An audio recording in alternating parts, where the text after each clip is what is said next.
It's no secret that I love trading card games. I mean, I've been playing them since I was a little kid. I even ended up writing my senior thesis paper on the history of trading card games. I've played all sorts of them. My favorite is, of course, Yu-Gi-Oh!, but I've dabbled with tons of them, like Magic the Gathering, Pokemon, and even some of the obscure ones, if you know what I mean.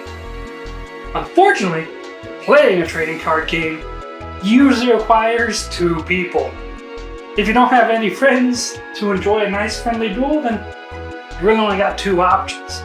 You can do what I'm doing now. You can grab yourself a couple of decks and play against yourself. This can be a really helpful technique you can do for teaching yourself all your combos and making sure you know the ins and outs. But it's also really boring. And I also activate that spell card, flipping the table! Let's go with option 2. Video games. I really hope I didn't mess up any cards. It's always interested me that since the beginning of the game, Yu-Gi-Oh! Has been run by Konami, who are primarily a video game company. This means that we've had Yu-Gi-Oh! Video games since literally the beginning of the franchise. The first Yu-Gi-Oh! Game came out in 1998. Which was actually before the first set of cards was released. Magic the Gathering, meanwhile, didn't make a video game adaptation until 4 years after the first sets came out. Now that's no shade on Magic the Gathering, by any means. I just think it's interesting that Konami went straight to the video game adaptation. Most Yu-Gi-Oh! Games are exactly what you'd expect. Simple simulators for the trading card game.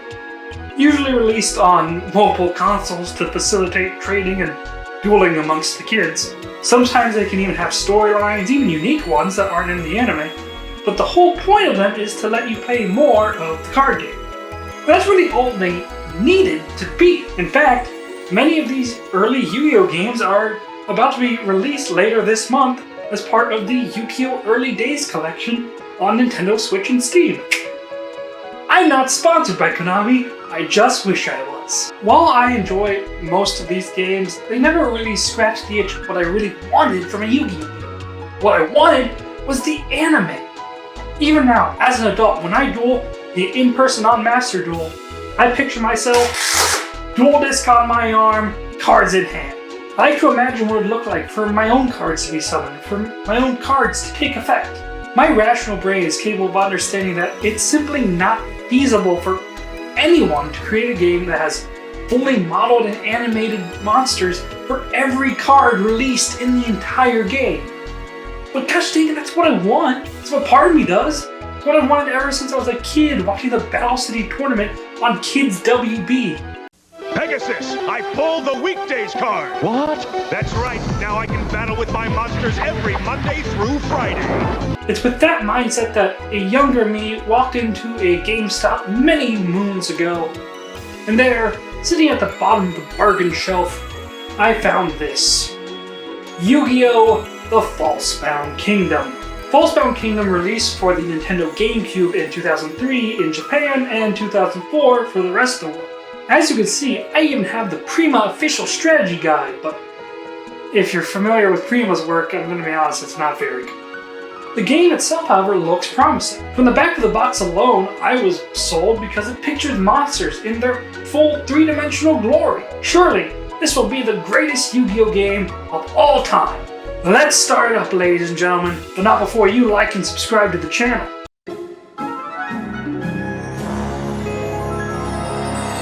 I know this opening cinematic isn't anything impressive by modern standards, but for the time, seeing a bunch of my favorite monsters in full 3D was awesome! Especially ending on such an imposing shot of the 3 Egyptian god cards. That's enough to get me hyped up. Let's get a new game going. I mean, story mode, obviously. Hero? Wait, hero? You want me to pick a character? I like my own guy?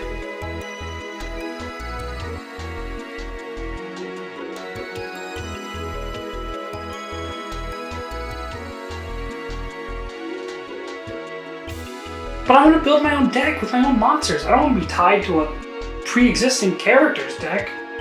maybe it's not that big of a deal. Maybe it's just offering me like a starter deck. You know, starter deck Yugi, starter deck Kaiba. I'm going to choose to think of it as something like that. And I think I'll go with Yugi to start with. I mean, he was the main character, and he had a pretty good variety of monsters in the original show. So, you know, when I get to build my own deck, maybe I'll have a better variety with it. Okay, so now we're getting the start of the story with Yugi and the gang visiting a lab called SIC, which is apparently a well-known American game company. They're working on some sort of special project using Duel Monsters, the name for the card game in universe, and invited Yugi to check it out because he's the champion. And yes, this game's story is generally told through these text panels. It was 2003, what do you want? I also don't have a player character, so I'm playing as Yugi.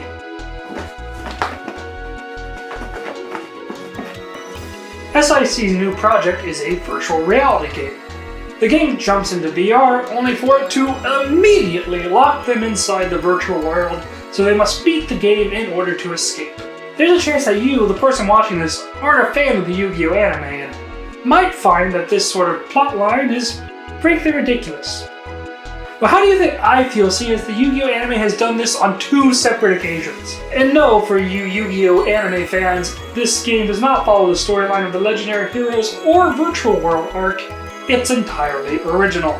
Now there's some exposition and such from the characters from the VR game to our characters from the real world, which is in a game. I didn't pay that much attention because frankly, I didn't care. Something about an evil empire we have to depose, yada yada yada. Let's get to the actual game. Wait a minute. Assemble teams? Is that like build a deck? Whatever, I probably don't have any cards anyway. Let's just hit the start button. Hold on. Why are there cities? Why am I being told about units? Oh no, something's not right here. Something's not right here.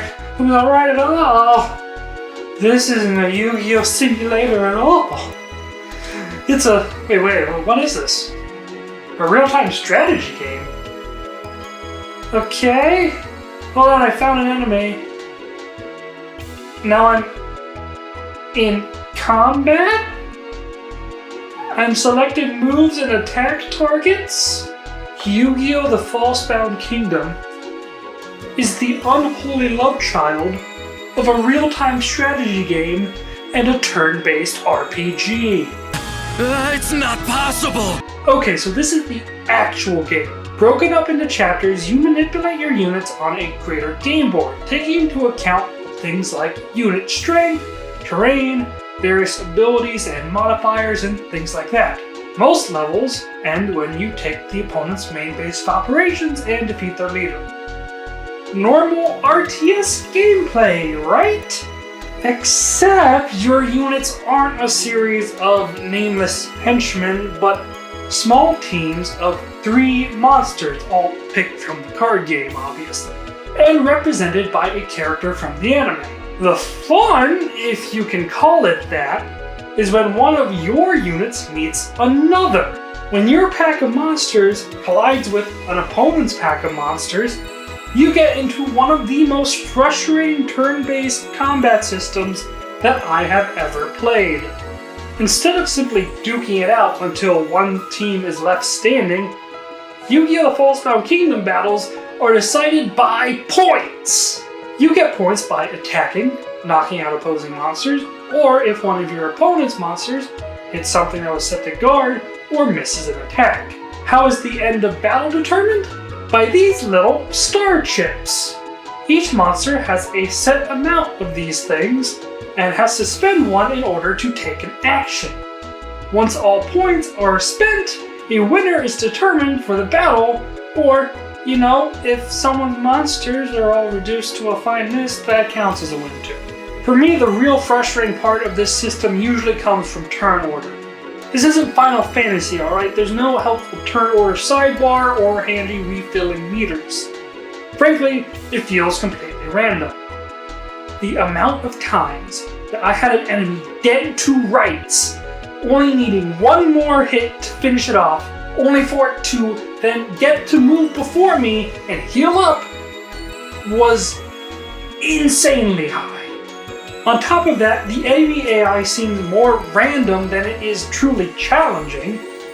I'd lose units, but usually not because I was expertly outfoxed, but because the turn order and the random attack patterns the AI would take sometimes just destroyed me. No one wants to feel like they are losing because of things outside of their control. And that's what almost every loss in this game feels like.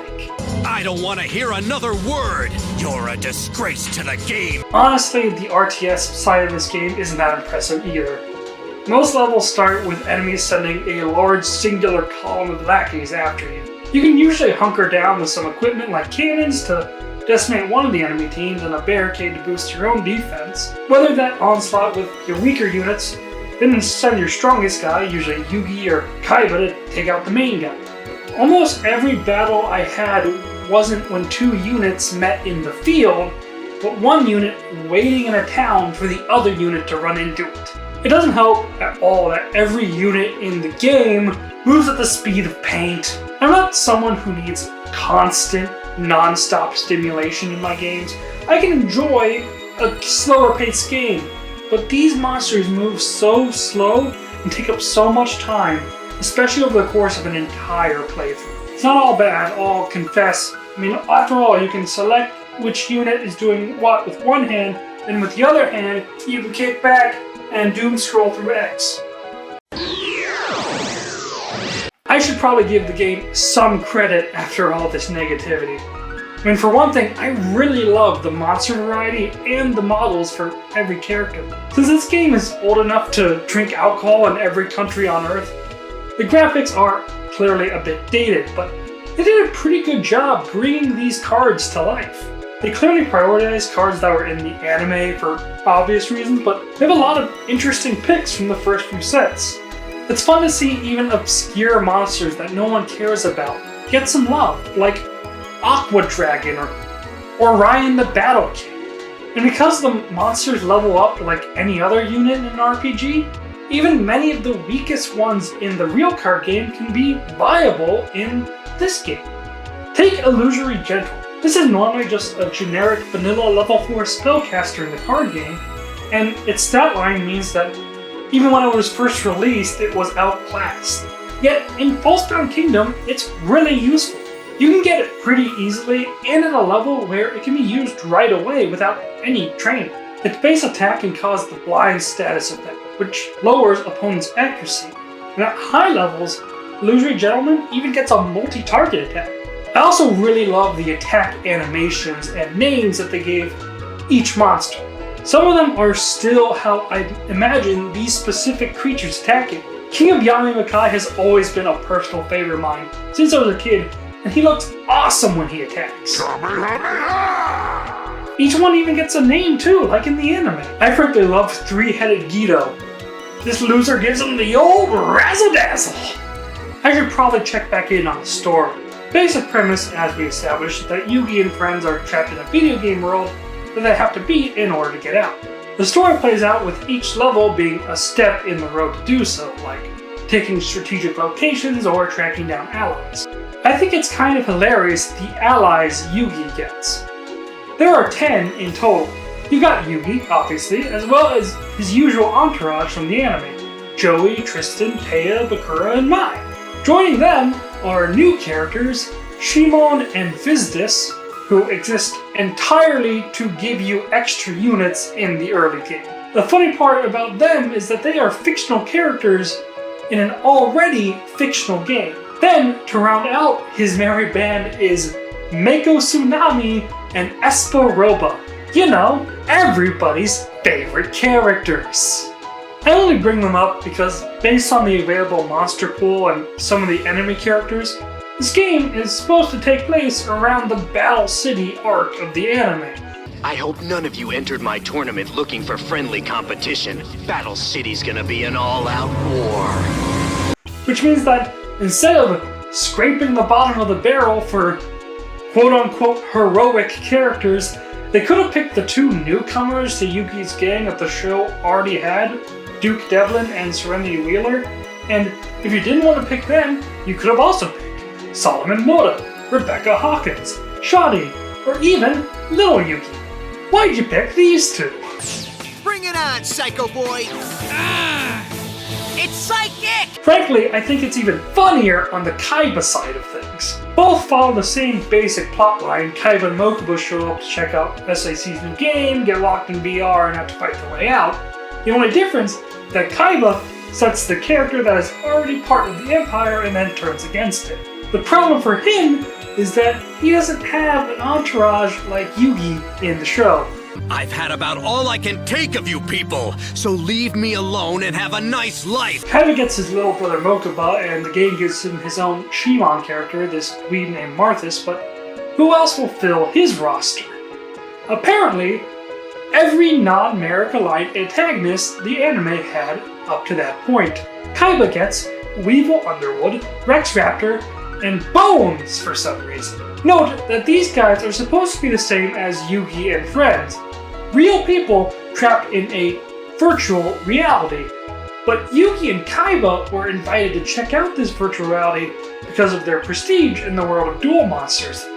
Why was a lackey antagonist to a secondary antagonist like Bones invited for the tour?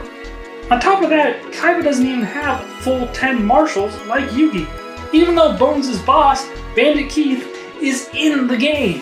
Then you have the last three members of Kaiba's gang, Pegasus, Labyrinth Ruler, and Ishizu Ishtar. Because who the heck else would we bring to the table? The thing that strikes me interesting about these guys is that the in-game justification for them is that they are characters already in the virtual reality game.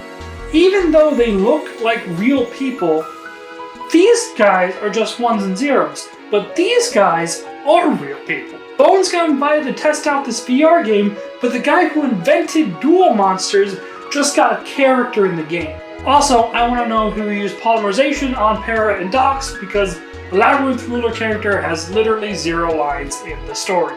I know I praised the game for its monster variety, but I do have to lodge one complaint on that note. Most of the anime characters get some of their more favorite monsters from the show. Dark Magician, Red Eyes Black Dragon, Perfectly Ultimate Great Moth. Kaiba even gets 3 different blue eyes so he can use them all at once. Meanwhile, Pegasus, one of the main antagonists of the entire anime, does not get any of his iconic Toon monsters or even Relinquished or Thousand Eyes Restrict. Pegasus gets Parrot Dragon, Dark Rabbit, and Bakuri Box, everybody's favorites.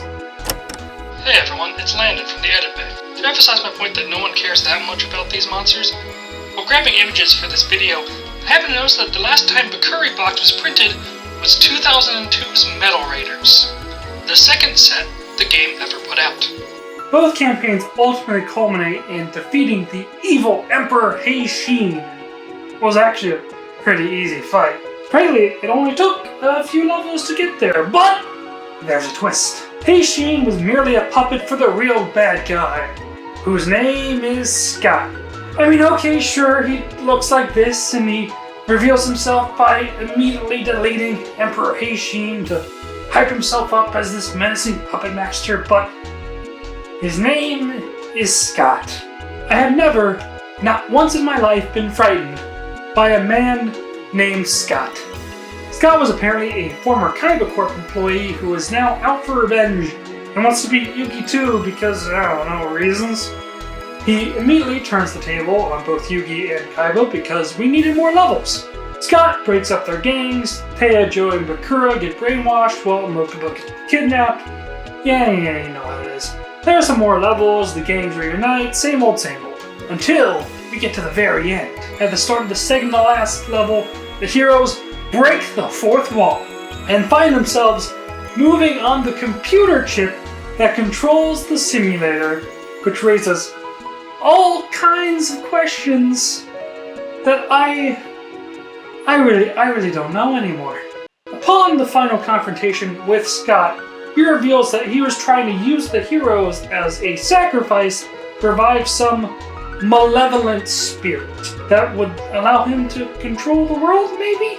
Said dark spirit manifest eats Scott because his name's Scott, he was always fodder, and then he attacks you by sicking one of the Egyptian gods on you. Gotta admit, he does look pretty dope. And the Egyptian god entry animations are pretty fun.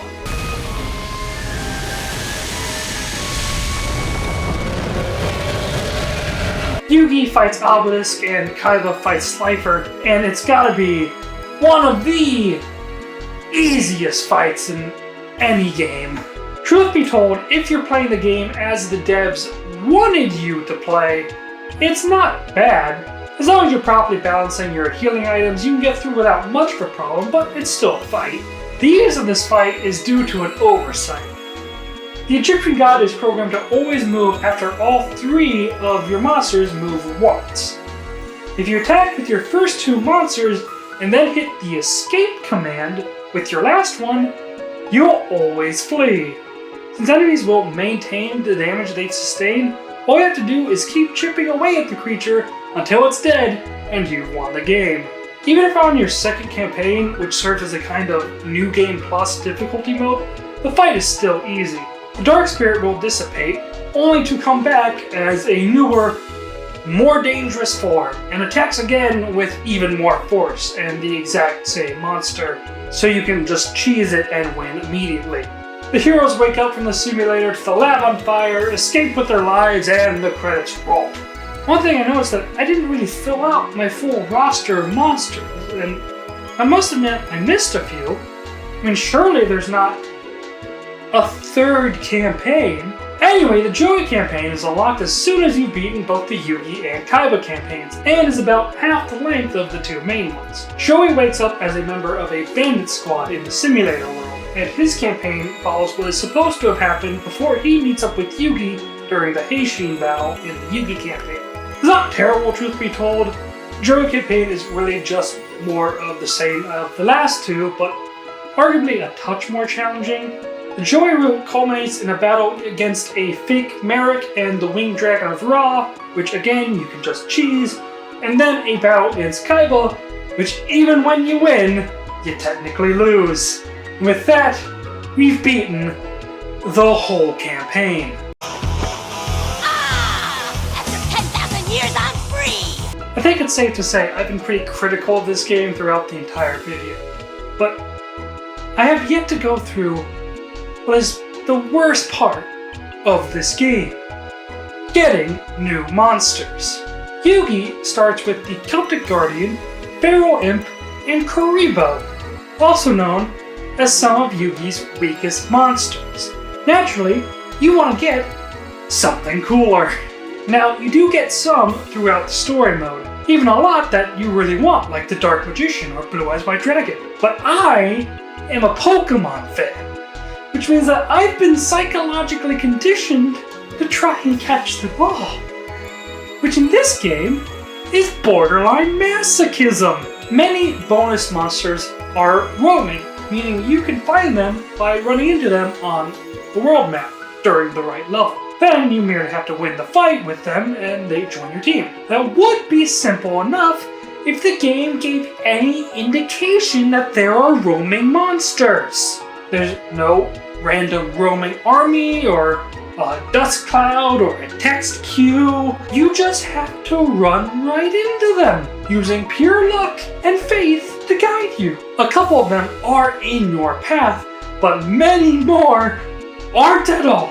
At this point, I have to give a shout out to a GameFAQs user known as Legacy Weapon X. Nearly 20 years ago, you uploaded a walkthrough for this game, and it's the only thing that has allowed me to keep my sanity during this process. Some monsters require you to go in random directions away from the fighting, travel to distant corners of the map, bring specific monsters with you to specific distant corners of the map, even travel to these distant corners while you are endlessly stalling the end of the level by blocking all the attacks of the last opponent monster. Do you want to use both sides of Gemini Elf because I get access to that awesome Gemini double radiation special move? Well, you just better complete both campaigns to unlock the Joey campaign, travel to a random fort you don't need to in one of his levels for the first half of Gemini Elf, and then restart Yugi's campaign, and then go to another distant corner of the map to get the second half of Gemini Elf. And the worst of it all is that there's no level select. If you miss a monster, you have to restart the whole campaign. Why would you set the game up like this? What made you do that? What madman decided that this was an okay way of programming a game? One of the worst to find is Moisture Creature. While he doesn't require as much work as, say, the Gemini Elves, he can be just as frustrating because he's only available on a level that's one of the few in the game where the time limit is actually relevant. And he moves around. Your best bet is to get a few of your units with these large radius circles to camp out in the area he's supposed to be in, while someone strong like Kaiba fends off the enemy assault. I've done this before, but that didn't stop me from getting a game over because I ran out of time while trying to capture footage for this video. Throughout this video, I've insulted this game's gameplay, its story elements, its world design, its battle system, even the characters that it chooses to represent. I think that on every objective metric that I can muster, Yu-Gi-Oh! The Falsebound Kingdom is an objectively bad game. Which begs one question. Just one. Why do I keep playing it? The footage you've seen in this video is a new save file I made on a brand new GameCube memory card. But on my personal file, I've done everything. Not only have I beaten all 3 campaigns multiple times, I've unlocked every monster, including the fusions and the monsters you only get by upgrading other monsters with rare items. I've beaten the challenge modes. I've even maxed out several teams worth of monsters on almost all of my characters. Even as I'm writing this script, part of me is thinking about going back and playing some more. Yeah, this is me writing it well before I film the rest of the video, but yeah, it's true. I am thinking about going and playing it again right now. Why do I keep doing this to myself? I think the answer is that Falsebound Kingdom is the perfect example of a game that is almost awesome. The real-time strategy element was an interesting concept to explore, but it wasn't done well. The turn-based RPG side of the game had the potential for some really fun combat decisions. Tracking down monsters and experimenting with new team makeups is almost really interesting. Even the storyline would be something to remember if it wasn't something the anime had already done multiple times. Every time I sit down to play this game, I can't think about how much fun I could be having. If ever there was a terrible game that could so benefit from a remake, it's Falsebound Kingdom. With just a handful of quality of life updates and a rework of the RTS section of the game, I think Falsebound Kingdom would have had some real cult classic potential. Going to multiplayer mode, and we're looking at a game that really could have been something. Unfortunately, with what it is now, Falsebound Kingdom belongs where I found it. At the bottom of the bargain. At least I only paid $2 for it.